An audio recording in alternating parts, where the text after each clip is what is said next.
Welcome to the deep dive. You're tuning in because, well, you want to make sense of things, and today we're diving into a topic that affects pretty much everyone: nutrition and weight loss. Yeah, it's a minefield out there, isn't it? It really is. It feels like you almost need a science degree just to figure out what's actually true with all the conflicting advice flying around. Totally. So, our mission today is pretty straightforward. Right, we're trying to cut through that noise, sift through the information, and bring you some clarity based on, actual evidence. Exactly.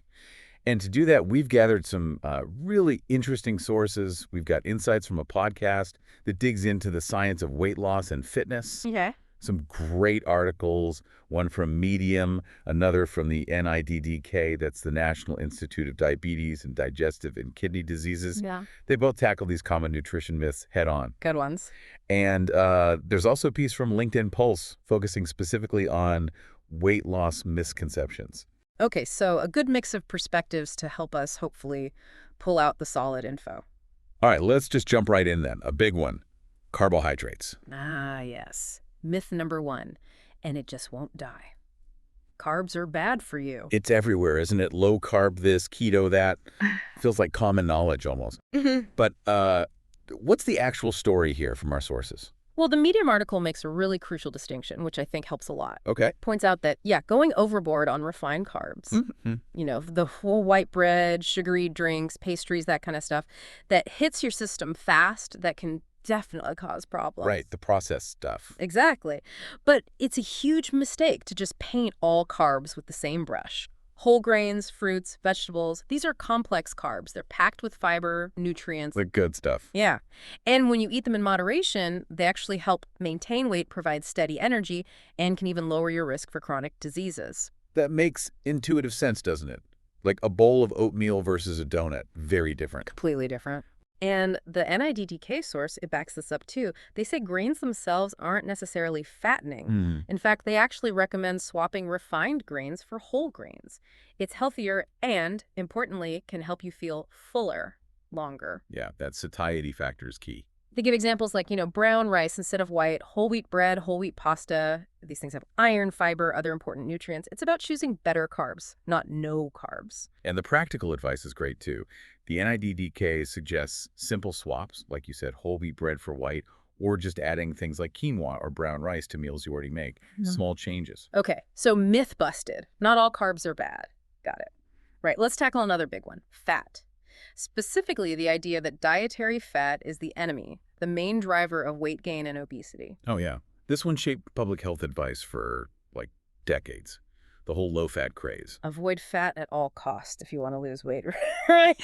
But the Medium article, it paints a different picture. It really does. It stresses that dietary fat is actually essential. We need it for hormone production, absorbing certain vitamins. Oh, look at that. It's critical. Okay. And here's the kicker. Healthy fats, the kind you get from avocados, nuts, seeds, olive oil, they can actually help with weight management Help. How? by making you feel full and satisfied after meals. So again, it's about the type of fat. We need to differentiate between those healthy ones and the unhealthy trans fats and too much saturated fat. Right, so it's nuance again. Not fat bad, but choose healthy fats. Yeah. And the NIDDK source seems to agree. They say fats provide essential nutrients. They do warn that fats have more calories per gram than protein or carbs, so, moderation is still important. Sure, calorie density matters. But small amounts of healthy fats are fine. They actually recommend getting less than 10% of your daily calories from saturated fats and using something like olive oil instead of butter. Pretty clear guideline. Yeah, it moves away from just demonizing a whole macronutrient category and focuses on, like, informed choices, understanding what different fats do. Exactly. Okay, now this one can trip people up. The idea that all calories are the same. If weight loss is just calories in, calories out, does it matter where they come from? That's a really common simplification, isn't it? And on a very basic energy balance level, there's some truth there. But the Medium article digs into why it's not the full story. Okay. While, yes, you need that calorie deficit for weight loss, the source of those calories makes a huge difference to your body. Think about, say, 100 calories from a candy bar versus 100 calories from broccoli. Yeah, no comparison, really. Right. The energy value is the same, but the biological impact, totally different. The candy bar gives you a quick sugar rush, maybe a crash. And not much else. No real nutrients. Exactly. Whereas the broccoli, it comes with fiber, vitamins, minerals, stuff that keeps you feeling full, supports your health. So nutrient density matters a lot, not just for health, but for managing hunger too. Precisely. Nutrient-rich foods help you feel satisfied longer, which can mean you naturally eat less overall. Plus, they give your body what it actually needs to function well. So yeah, calories count, but quality counts just as much, if not more. Okay, right. Let's shift gears slightly. Detoxes, detox diets, cleanses. They seem perpetually popular, this idea you need to actively cleanse your body. Oh, definitely. The appeal of a quick fix, flushing out toxins, it's strong. The Medium article addresses this directly. What's the verdict? The verdict is, your body's already got it covered. We have incredibly efficient detoxification systems built right in, primarily the liver, kidneys, even your intestines and skin. They're working 24/7 to filter out waste. So all those expensive juice cleanses or special teas might be unnecessary. Largely, yes. Yeah. Instead of relying on, frankly, often questionable products, the article highlights what actually works. Eating a balanced diet full of whole foods, drinking enough water, and getting regular exercise. The boring stuff that actually works. Basically, yeah. Those habits support your body's natural processes way better than any detox product. Makes sense for long-term health too. Okay, let's talk protein. It gets a lot of positive press, right? Especially for weight loss, building muscle. The myth, all high-protein diets are healthy. And that's where we need to be careful. The Medium article flags this as a potentially risky oversimplification. How so? Well, protein is vital, absolutely, for muscle, feeling full, lots of things. But getting excessively high amounts, especially long-term, can potentially strain your kidneys, particularly if you already have underlying issues. Ah, okay. So too much of a good thing isn't always good. Right. And it's not just about how much protein, but also where it comes from. Meaning? The source matters. Lean protein like chicken, fish, beans, lentils, nuts, seeds. Those are generally great choices. But diets that rely really heavily on processed meats, for example, might come with other health risks. So quality counts again and balance. Exactly. Balance is key. Getting nutrients from various food groups, not just loading up on one thing. Right. Okay, related to specific nutrients. Dietary supplements. The industry is massive. Pills and powders promising everything. The myth is basically that all supplements are good for you. Yeah, and the Medium article gives a pretty balanced take here. It acknowledges that, yes, some supplements are helpful for specific diagnosed deficiencies, like vitamin D if you live somewhere with little sun, or iron if you're anemic. Sure, for specific needs. But for most people eating a reasonably varied diet, they probably don't need a multivitamin or a bunch of other supplements. And can taking them when you don't need them cause problems? It potentially can. Right. Getting too much of certain vitamins or minerals, especially fat-soluble ones, can lead to imbalances or even toxicity in some cases. The general consensus is it's almost always better to get your nutrients from whole foods, Why is that? because whole foods contain this complex mix of vitamins, minerals, fiber, antioxidants. They all work together in ways we don't fully understand, ways that isolated supplements just can't replicate. Synergy. And the LinkedIn article also weighs in on this, right? Specifically about weight loss supplements. Yes, it's quite blunt, actually. It says the vast majority of weight loss supplements just don't have strong scientific evidence backing their claims. Despite the marketing hype? Exactly. And worse, some can actually be risky, containing stimulants or ingredients that might mess with your heart rate or blood pressure. Yikes. So, the LinkedIn piece strongly advises focusing on the foundations: a healthy diet, exercise, sleep, stress management, not looking for magic bullets in a bottle. That seems to be a recurring theme. Fundamentals over quick fixes. Okay, what about skipping meals? That's a common tactic for cutting calories, right? Fewer meals, fewer calories. Seems logical on the surface, yeah. Yeah. But the Medium article explains why it often backfires. How so? Skipping meals can really mess with your hunger signals. You end up getting overly hungry, having intense cravings. And then you overeat later to compensate. Exactly. Binge eating becomes more likely. Your body kind of panics when it doesn't get fuel regularly. Like a feast or famine response? Sort of. And there's another potential issue. Consistently skipping meals might actually slow down your metabolism slightly. Your body tries to conserve energy if it thinks food is scarce. Oh, okay. Not ideal for weight loss. Definitely not. Yeah. And the LinkedIn article echoes this. Eating regularly helps keep your metabolism ticking over and prevents that ravenous hunger that leads to poor choices. Plus, it helps keep blood sugar more stable, manages hunger hormones. So regular balanced meals seem like the better strategy for control. Okay, here's another timing-related one. Don't eat late at night if you want to lose weight. True or false? Mostly false, or at least overly simplistic. The Medium article offers some good nuance here. Okay. It acknowledges that, yeah, people often do consume extra calories at night, maybe out of habit or boredom or watching TV, not necessarily true hunger. Mindless eating. Right. But the timing itself isn't what magically causes weight gain. What really matters is your total calorie intake over the whole day, the full 24 hours. So if I'm genuinely hungry at 9 p.m., having a small, healthy snack isn't going to ruin everything. Exactly. As long as it fits within your overall daily calorie needs, and it's a sensible choice, maybe some yogurt or fruit, not a pint of ice cream. It's likely fine. It's better than going to bed starving or skipping meals earlier and then overdoing it late at night. Good to know. Okay, let's talk sugar. There's this idea that natural sugars, like in fruit or honey, are always healthier than, say, white table sugar. Yeah, that's a common belief. The Medium article tackles this misconception. And the reality. The reality is sugar is sugar, metabolically speaking. While natural sources like fruit also provide fiber, vitamins, and minerals, which is great. The sugar itself still counts towards your total intake. Precisely. Too much sugar, whether it's refined white sugar or honey or maple syrup, can contribute to weight gain, insulin resistance, and other health issues. So even with fruit, portion size matters. You can't just eat unlimited amounts. Well, it's harder to overdo it with whole fruit because of the fiber and water content, which makes you full. But concentrated sources of natural sugars, like fruit juice or large amounts of dried fruit or honey, should still be consumed in moderation. Prioritizing whole, less processed foods is generally the better approach. Moderation is key, regardless of the source. Got it. Okay, shifting focus a bit to the weight loss process. A myth from the LinkedIn article. Weight loss has to be fast to be effective.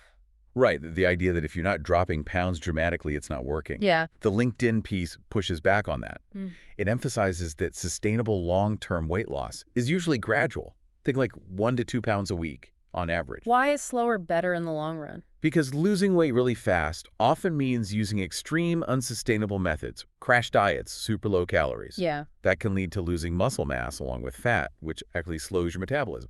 And those extreme approaches, they're hard to stick to. You often end up regaining the weight, sometimes even more. The yo-yo effect. Exactly. A moderate calorie deficit achieved through balanced changes you can actually live with is much healthier and more likely to last. Building habits, not just dieting. Yeah. Which leads nicely to the next myth from LinkedIn.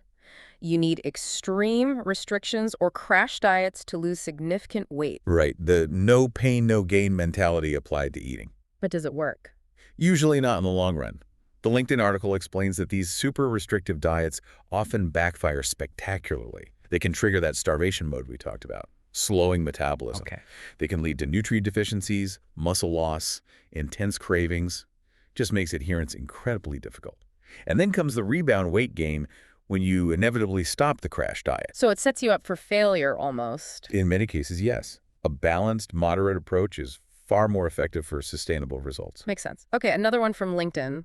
Blaming specific foods or needing a low-fat diet for weight loss. You hear it all the time. Cut carbs, go gluten-free, avoid all fat. Yeah, certain food groups become villains.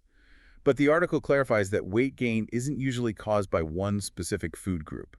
It's about the overall calorie balance, consistently eating more energy than you burn. So carbs aren't inherently bad, healthy fats aren't bad. Exactly. Whole grain carbs provide energy and fiber. Healthy fats help with satiety and nutrient absorption. And interestingly, the article points out that many low-fat products have added sugar to make them taste better. Which can totally sabotage weight loss efforts. Right. So the focus should be on a well-rounded diet with variety, nutrient-dense foods, and appropriate portion sizes, not just eliminating entire categories. It always comes back to balance and overall patterns, doesn't it? Okay, let's switch to exercise's role. A common belief, according to LinkedIn, exercise alone is enough for significant weight loss. The idea you could just exercise your way thin without changing your diet. Yeah, I ran 5 miles, so I can eat this whole pizza. Huh? We've all been there. But the LinkedIn article gives an important reality check.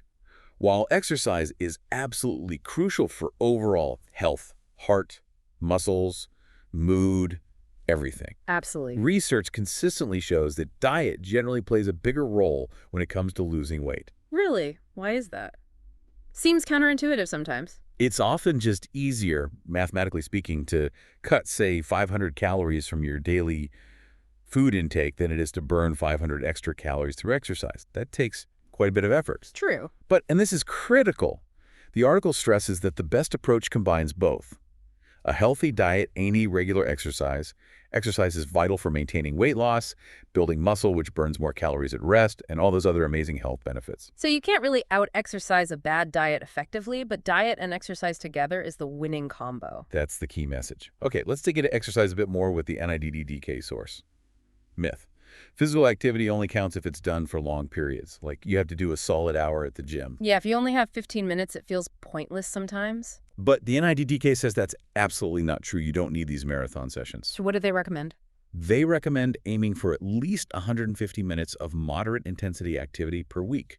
Think brisk walking, cycling at a moderate pace. Okay, 2.5 hours total. Right. And the great news is you can break that up. Shorter bursts absolutely count. Even 10-minute chunks add up towards that weekly goal. So those little walks during the day, taking the stairs, that actually makes a difference. Absolutely. The NIDDK encourages exactly that. Find ways to sneak activity in, a brisk walk on your lunch break, get off the bus one stop early, park further away, walk and talk meetings. It all contributes. That's much less daunting than thinking you need an hour straight every day. Okay, another exercise myth from NIDDK, especially relevant for women sometimes. Lifting weights will make you bulk up. The fear of looking like a bodybuilder overnight. Exactly. The NIDDK directly addresses this. They say for most people, especially women, lifting weights or doing strength training 2 or 3 times a week is not going to lead to massive muscle bulk. Why not? Building significant bulk usually requires very specific, intense training protocols, specific diets, and often certain genetic predispositions. For the average person just doing regular strength training. It's more about health benefits. Exactly. It's fantastic for improving bone density, increasing lean muscle mass, which helps your metabolism, by the way, and just making you stronger and more functional for everyday life. So think stronger and healthier, not necessarily huge muscles. And NIDDK mentions accessible ways too, right? Like resistance bands, push-ups, sit-ups, even gardening. Yeah, things like using resistance bands, body weight exercises, or even heavy yard work and digging or lifting those Yeah. all count as muscle strengthening activities. Okay, good to know. Final myth area from NIDDK again. The idea that simply going vegetarian guarantees weight loss and better health. Right. Vegetarian diets often get this health halo, seen as automatically healthier and a ticket to weight loss. But is that true? While it can be, research does link well-planned vegetarian diets to lower rates of obesity, lower blood pressure, reduced heart disease risk. It's true. But But, weight loss only happens if you're consuming fewer calories than you burn. That basic equation still applies. so you can be vegetarian and still gain weight. Absolutely. You can easily eat vegetarian meals that are high in calories, unhealthy fats, or added sugars. Think deep-fried veggie tempura, creamy pasta dishes, sugary vegan desserts. Right. It's about the overall choices within that pattern. Exactly. And the NIDDK also notes that including small amounts of lean meat can absolutely be part of a healthy weight management plan too. It's not an either for health. And they mention that vegetarian isn't one single thing, right? There are vegans, lacto-ovo-vegetarian. Right, it's a spectrum. And depending on what you exclude, you need to be mindful of getting all your essential nutrients like B12, iron, calcium, omega-3s. So planning is important. If you go that route, maybe talk to a professional. Always a good idea if you're making significant dietary changes. Okay, wow. We've covered a lot of ground, busted quite a few myths. It really underscores the need for critical thinking when it comes to nutrition and weight loss advice, doesn't it?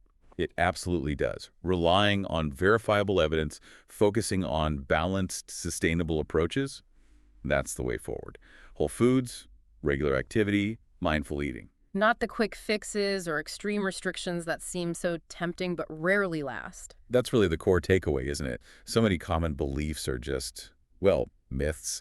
A balanced lifestyle built on solid foundations is what truly supports long-term health and well-being. And remembering, it's a journey, not a race. Gradual, consistent changes usually stick much better than trying to overhaul everything overnight. Absolutely. Which leads to a final thought perhaps for you listening. Given this constant flood of diet trends and advice, what strategies can you personally use to evaluate information? How can you get better at spotting the credible advice versus the hype? Something definitely worth considering. Focus on those foundational principles. Thanks for diving deep with us today and making sense of these common myths. Remember, you absolutely have the power to make informed choices for your health.